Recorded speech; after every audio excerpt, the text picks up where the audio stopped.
মামা হ্যাঁ ভাইনা কম যুবকের এনার্জি আর যৌবনের এনার্জি মানে কুরকুরি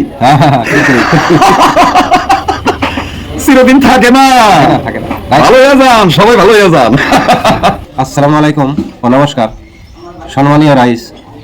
আমার পাশে বসা আমার ভাইনা জিয়াউর রহমান ওরফে মাসুম খান, একে তো আপনারা সবাই চিনেন।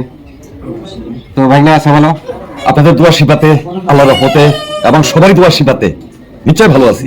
তো যাই হোক ভাইনা, বর্তমান সমাজে যুবক যুবতী এবং যারা পড়াশোনা করে আছে তারা নেশার মধ্যে আসক্ত আছে।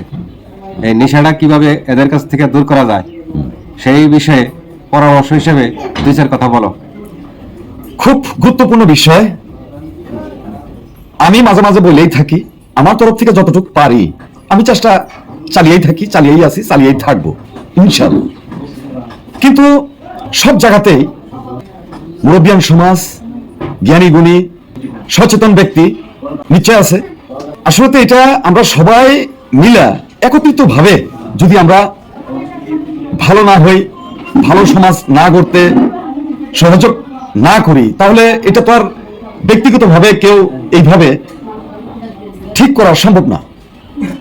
তো এটা সত্য, বিভিন্ন পর্যায়ের নেশায় জর্জরিত হইয়া আমরা বিভিন্ন ধরনের খারাপ কাজ করতে বাধ্য হই, নিজের জীবন নষ্ট করতেছি, সঙ্গে নিজের পরিবার ধ্বংস করতেছি। তাহলে এখন থেকে আমরা সবাই ওয়াদা করে নেওয়া উচিত যে অভিভাবক যেনারা আছেন সবাই, মা বাবা, গার্জিয়ান পক্ষ এবং সমাজের সুচিন্তক জ্ঞানীগুণী যেনারা আছেন এবং যুব সমাজ, আমরা সবাই আমরা এটা গুরুত্ব নিতে হবে। তো আমি মাসুম খান এটাই কামনা করি যাতে ট্যাবলেট, ড্রাগস, গাঁজা, ভাঙ, বিভিন্ন ধরনের নেশার ইনজেকশন, জুয়াবাজি এটসেট্রা যাই না হোক, একজন যুবকের উপরে মা বাবার এবং সব পরিয়ালের সম্পূর্ণভাবে নির্ভরশীল অনেক আশা স্বপ্ন থাকে, সবকিছুই ধ্বংস করে দেওয়া হয়।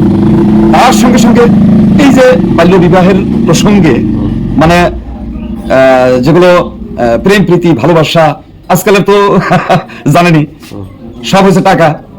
এই জামানায় খাঁটি প্রেম প্রীতি ভালোবাসা কতটুক আছে আমরা সবাই এখন বুঝি কম বেশি।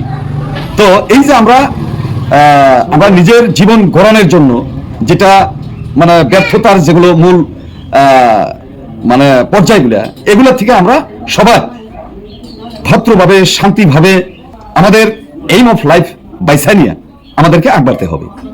তো অবশেষে আমি মাসুম খান সবাইকেই অনুরোধ জানাই যে আমরা এখন থেকে সবাই এর জন্য খাটাং সিদ্ধান্ত নিয়ে নিই এবং সবাই ভালো হওয়ার চেষ্টা করি। ধন্যবাদ। তো ভাইনা অনেক মূল্যবান কথা বলছে, এই কথাগুলো অন্যজনকে দেখার জন্য, শোনার জন্য সুযোগ করে দিবেন। ধন্যবাদ। মামা ভাইনা যেখানে, সন্দেহ নাই সেখানে। Thank you so much, best of luck everyone.